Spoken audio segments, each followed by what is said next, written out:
Provinsi Jawa Barat dan Kabupaten di Jawa Barat terhadap kebijakan fiskal, harapan kami adalah pemerintah ini punya penilaian. Mendagri, Kementerian Keuangan itu punya audit dan BPK punya audit. Auditnya bagaimana? Kalau yang provinsi, kabupaten, kotanya sukses, ya harus disupport. Dia sukses membangun, dia efisien, pembangunannya sangat baik, angka indeks pembangunan manusianya naik, indeks kesehatannya naik, indeks ekonominya naik.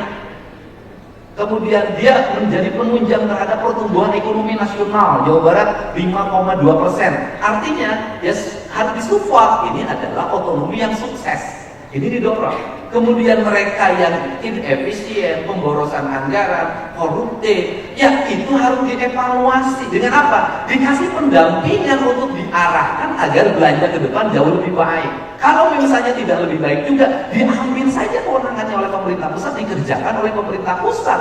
Tidak semua daerah dibikin menjadi sama. Ini problem. Kenapa? Negeri dibangun berdasarkan sistem, bukan didasarkan pada keinginan. Ini. Nah, kemudian hari ini kita punya harapan.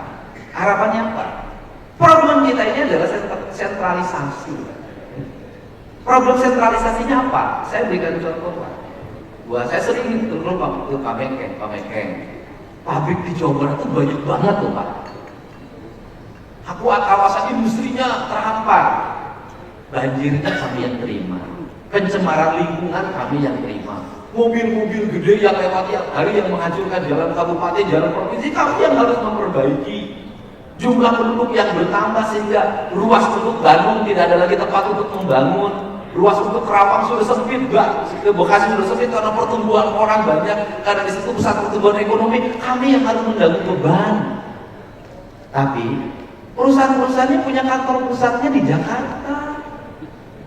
Perhitungan dana bagi hasil pajaknya se-Jawa Barat yang gede ini hanya 140 triliun kalau nggak salah. Di Jakartanya 1.000 triliun lebih.